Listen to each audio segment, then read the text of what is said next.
Yeah, it's a funny story. Yeah.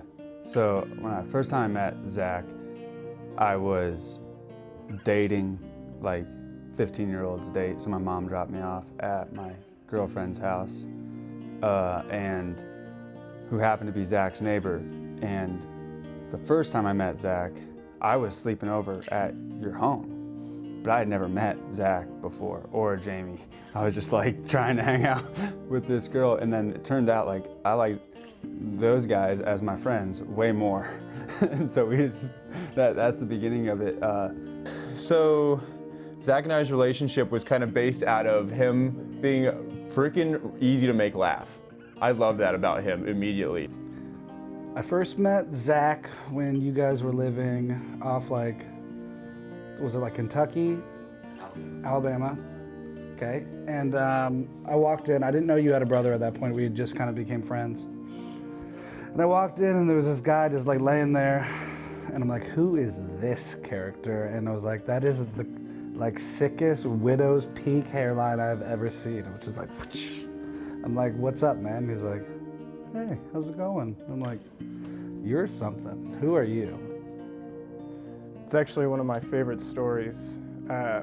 So when we were freshman year of high school, first class of the first day, we were in Miss Ingen's religion class. And Miss Ingen had us go and talk to somebody that we had never talked to before. And it just so happened that me and Zach were the two people that didn't find somebody to talk to, so we had to talk to each other.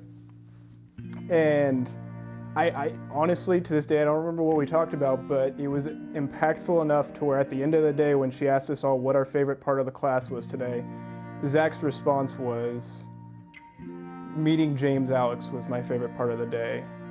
And my response was, meeting Zach Ross was my favorite part of the day. And then ever since, we'd been friends.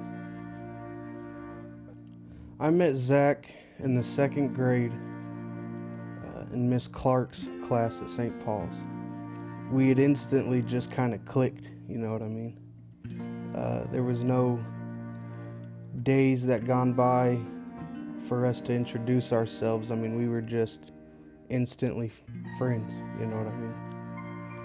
I met Zach when I came to St. Paul's, and I became friends with you, and then went to your house and hung out with you guys. It's been a roller coaster ever since then.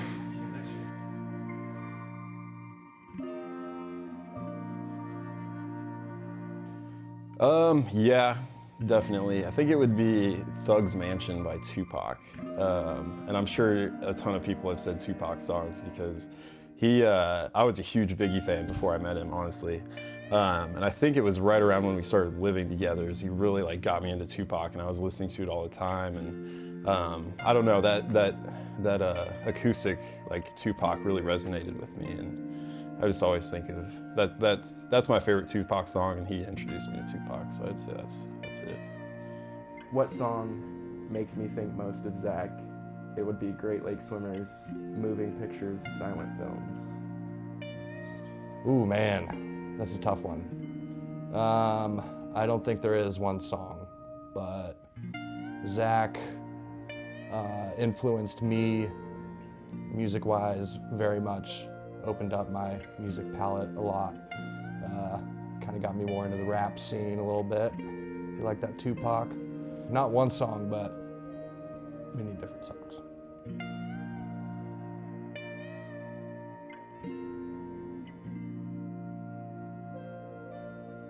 Gentleman. Yeah. Zach in one word would be gentleman. Zach was better than people, and he didn't know it because he was humble. Strong, determined, hilarious. He chose his words wisely. I think he was kind of a quiet fellow, but when he did speak, it was quality, and it was usually very funny. And I mean, he was probably the nicest, most unique person I've ever met. He just had a personality about him to where whoever he talked to and wherever they came from in life, he was able to connect with them, and he was able to be friends with them. And I honestly don't know of anybody that disliked him.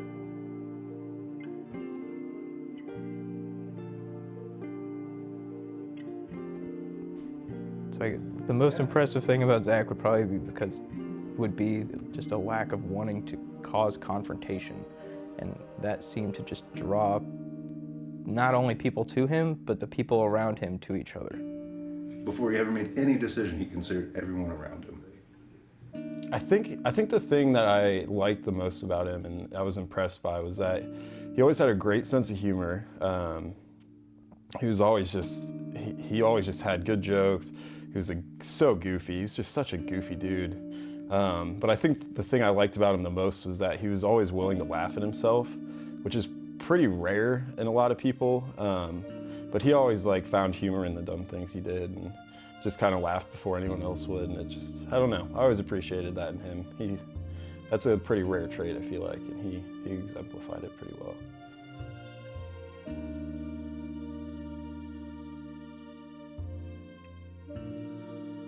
I don't know, he was good at impressions. Zach was an impression guy. Harry Carey, just any funny video that we've seen in the last decade, he can just riff it off the top of his head. He was really good at... I don't know, sometimes when he has giggle fits and he's just sitting there just not even laughing, just just stuck in a head shake of a laugh, and you're like, all right, he is enjoying this, and he can't break out of it. He's just, and then I used to always make faces at him, just randomly, and he'd be like, oh. And then you're so now we're walking into a really serious place, Walmart or something, and just.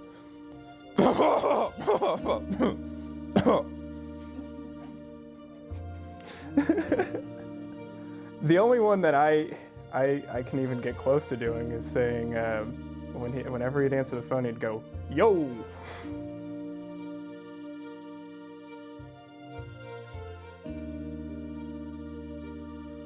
I want to say something funny, but unironically, probably a falcon.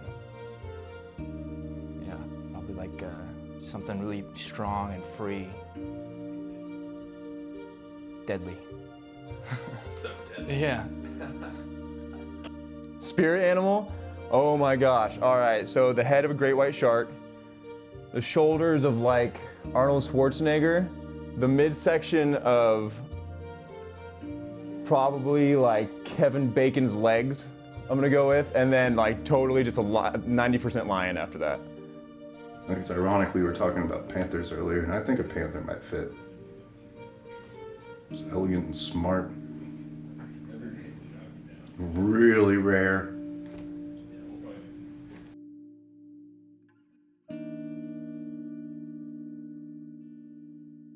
I think the most cherished memory that I'll probably have was when he just took me under his wing musically when I first met him. There was a weird air where we were at in the music industry about kind of helping each other. It was strangely competitive, but then I met this kid named Zach Ross who wasn't that way at all and had a lot of knowledge in what I wanted to learn. We were in Miss Harborne's class at this time. It was the 3rd grade. And we all dressed up for Halloween. I'm sure you remember from St. Paul's. And it was Zach's idea to be the biggest nerds we could be. So my mom and Dina had gotten together and came up with these ridiculous outfits, and I still have a picture of it. Driving around, talking about the cars we were in, and we thought we were so cool in our cars, and speeding around and listening to music. One memory that I've kind of thought about lately was when he found out that he was going to do the first pitch at the Royals game, and we were living together in Lawrence. And you could tell he was like, the more he talked about it, the more nervous he got about it. It's like, dude, don't be nervous. Like, you know, everyone cheers you on. There's nothing to be. And he was like, I don't know, I'm kind of nervous. So I was like, dude, let's just go. I've got a baseball glove. Let's just go throw some. So we went out to a field right by our house, and he threw the first few, and he was doing okay, but he really wasn't like getting into it very much. And I was like, dude, come on. Like, I know you can take this on. I was like, dude, honestly, people are going to cheer you on either way. What you can do is just go up there, be happy, and just start, you know, throw your best pitch, whatever. So then, I swear, 30, 45 minutes, an hour later, this kid's still just throwing them like straight at me. And yeah, he was doing really well, and I could tell he was like really engaged. And that made me happy to kind of see him like kind of be nervous about something and then just like work straight through it, because he was a really courageous dude. Like he just needed a little push sometimes.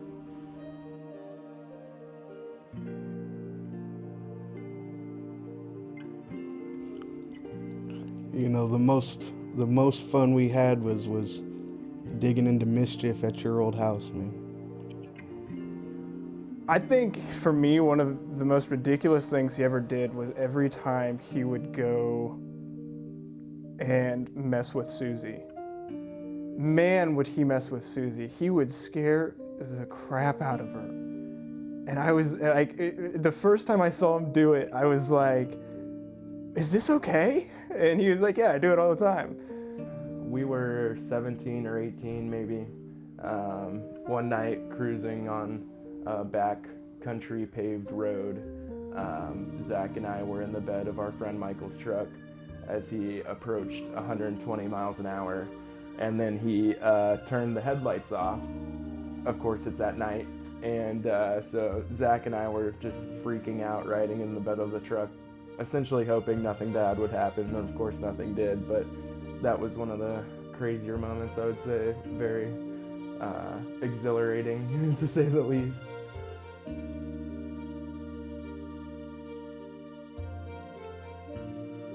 Dude, Zach's fashion sense, he was, I remember we went to Express, like, last winter, and we were looking through jackets, and I picked out a peacoat, and I turned around, he had the same peacoat picked out, and that's when I knew I got the right peacoat. I was like, Zach's getting the same one. I nailed it. Scale 1 to 10. I mean, he was, I would say over a 10, but at least a 10. I mean, that man was particular about everything. It took him 30 minutes to get his hair done every morning, and he would have to go through 5 t-shirts before he picked the right one. So that man was on point with his fashion, and I stole a lot of his clothes because of it. 100. Always looking fresh, every day. I was always asking him, where'd you get that jacket? Where'd you get those shoes? All the time. He was, no matter what, he was always looking good. 100. 1 to 10, 100. Doesn't matter where you were going, he always had style. Always the tie and the different watch every time. And Okay, he was one of the most accessorized people I'd ever seen. He's always like had a watch or like a new lid, and he's like, Zach, like, what? Like, are you a brand yourself? Like, what is this? And he was always shopping on his phone, and I'm like, he's like, what do you think of this one? I'm like, yeah, that's very you, Zach. It's like a flat bill and like. Oh, dude, 10,000. Yeah, my term for him was dipped in butter. That we learned from a Mac Dre song. And, you know, what that means is just you have the most eclectic style around, and that's kind of what Zach was. You know, like anytime, he impressed me so much with like his shoe choice that I just started like, we had to one-up each other, but we would get each other shoes. Zach's fashion sense on a scale of 1 to 10 is impossible to rate because it's the scale of 1 to Zach. Like, he is the top, so everyone else is on the scale of him. It's just, he's too fashionable. He's too stylish. Yeah, he's a classy man. I think that would vary depending upon whether or not I was talking to Zach, and it would vary greatly from day to day. Zach had usually a color scheme about himself, always with a flat bill, some sort of gold. Well, not necessarily gold, but some sort of metal around his neck and on his wrist. And with the high tops, I love the high tops. If I had to go scale, probably about say an 8, 8.5. I would say a 10. That's one of the reasons I'm actually so excited for the visitation and stuff, because I'm ready to dress to the nines to just honor Zach, because that was the thing about him. His style was always on point. His accessories, his hat, his gold watch, his shoes, nothing was out of place. He always looked so good, such a handsome dude, you know, so it didn't matter the occasion, but he always looked great, and his style, again, was superb, you know.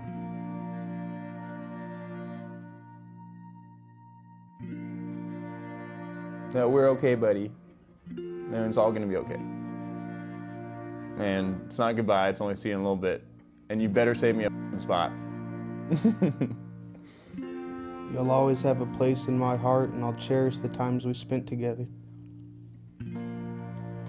I would tell Zach that I'm incredibly grateful for the time I had with him, for the impact he had on me, but also that he's given us a gift of, you know, being able to tell his story, being able to live out all the lessons he taught us and ideals that we can apply in our own lives going forward, and that I know that he's always going to be like a Star Wars, like Obi-Wan character in the background of our lives, like being like, well, what you doing?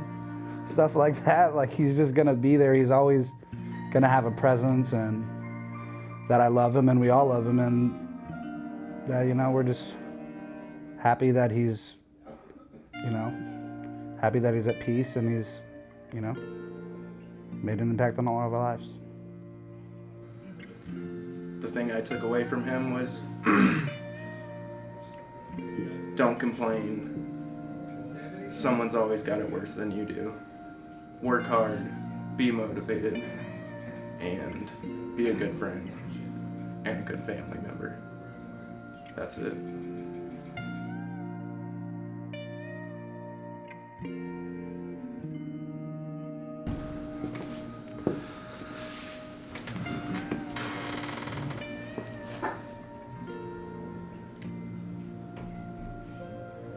Hello, Mr. Zach. Hey man, I wanted to do this for you. I understand that I'm not the only one that lost a brother.